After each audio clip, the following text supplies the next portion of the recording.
ఇంకేమైనా సమాజానికి మెసేజ్? సమాజానికి మెసేజ్ చెప్పేంత పెద్దదాన్ని కాదు.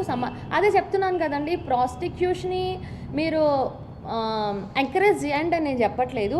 కానీ ప్లీజ్ ఎక్కడైనా ఏమైనా అట్లాంటివి అయితే కనుక సింపుల్గా వదిలేయండి. మీరు అబ్బాయిలు ఎట్లా వదిలేస్తారు అట్లనే అమ్మాయిలకి కూడా ఓకే లీవ్ చేయండి, అంతేగాని అదేదో పెద్ద తప్పు. ఏం తప్పు చేయలేదండి, సమాజానికి తప్పు. అమ్మాయి బతకడానికి దారి లేదు, దారి లేనప్పుడు ఆమె ప్రాస్టిట్యూషన్ ఎంచుకుంటుందా, ఏమన్నా ఎంచుకుంటుందా? సరే ఒక మాట చెప్దాం, ఆమె ఇష్టపడో కష్టపడో ఏడ్చుకుంటానో ఆమె ఒళ్ళు అమ్ముకుని రూపాయి సంపాదించుకుని అటు తల్లిదండ్రికి పెడుతుంది. ఎవడో వేస్ట్ గాడు, బాయ్ ఫ్రెండ్ గాడో హస్బెండ్ గాడో చేతకానుడు వాడికి తినిపిస్తుంది, ఆమె బతుకుతుంది. ఆమె తప్పంటే సిగ్నల్స్ దగ్గర కానీ ఎక్కడైనా కానీ ఎంతోమంది అడుక్కునే వాళ్ళు ఎంతమంది ఎందుకు నాకు అర్థం కాదు.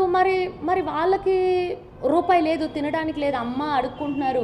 ఎంతోమంది పెద్దవాళ్ళు అంటే పిల్లలు వదిలేస్తే పేరెంట్స్ రోడ్డు పైన పడుతున్నారు. మరి అదంతా ఏంది? అలాంటి వాళ్ళకి పైన తీసుకోండి. ఇంకా ఎన్నో డ్రగ్స్ అని అదని ఇదని అట్లా. ఇప్పుడు ఒక మనిషికి చెడు చేసేది ఏదైనా ఉంటే అది సెక్స్ వల్ల ప్రాబ్లం ఏం లేదు, దానికి పెద్ద ఇష్యూ చేస్తారు.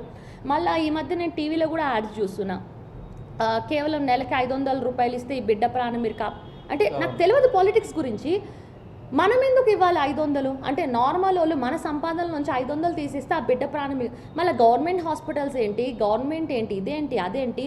నేను ఒక్క మాట అడుగుతాను, మనం ఒకటి డబ్బులు పెట్టి కారు కొన్నా ఏది కొన్నా దాంట్లోంచి గవర్నమెంట్కి ఇంతని ఇవ్వాలి. ఉన్నవాడి దగ్గర తీసుకుంటున్నప్పుడు లేనోడికి ఎందుకు ఇవ్వరు మీరు?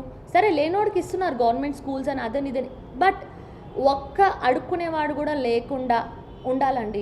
అది మంచి ఇది అంటే. అంతేగాని ఎవడో తిన్నది తిండి ఎక్కువయ్యి దేంతోనో పడుకున్నాడంటే దాన్ని పెద్ద ఇష్యూ చేసి, ఎవరో అమ్మాయి పాపం డబ్బుల కోసం ఒకరితో పడుకుందంటే దాన్ని పెద్ద ఇష్యూ చేసి, లైట్ అండి ఇట్లాంటి కామన్ జరుగుతూనే ఉంటే ఇదంతా కామన్. దాన్ని ఏదో పెద్ద ఇష్యూ చేసి దాని గురించి చేసి అలా కాకుండా నిజంగా ప్రాబ్లమ్స్ ఏమున్నాయి, రోడ్లు బాగలేదా, ఎవరికైనా ఇది బాగలేదా, హెల్త్, ఇలా అలాంటి వైపైనా కాన్సన్ట్రేట్ చేస్తే డెవలప్ అవుతుంది. అంతేగాని నువ్వు రోజుకొక గల్లీలో ప్రాస్టిట్యూషన్ వాళ్ళు పట్టుకున్నా కొత్త పుట్టుకొస్తానుంటాయి. బికాస్ నెసెసరీ, అవసరం, బట్టలు అవసరం, తిండి అవసరం, నిద్ర అవసరం, సెక్స్ అవసరం.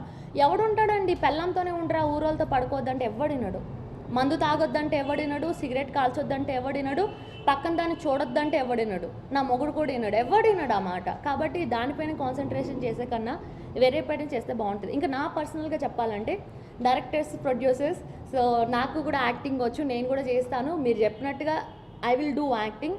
కాబట్టి మరి నాకు సూటబుల్ రోల్స్ ఏమైనా ఉంటే చెప్తే నా కెరియర్ కూడా సెట్ అవుతుంది, బాగుంటుంది.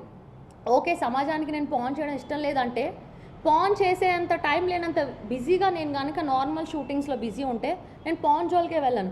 మీరే నాకు ఒక నార్మల్ క్యారెక్టర్ ఇవ్వడానికి భయపడుతున్నారు, ఎప్పుడు చూడు రొమాన్స్దే ఇస్తున్నారు. ఇంకా నేను ఎలా చేంజ్ కావాలి?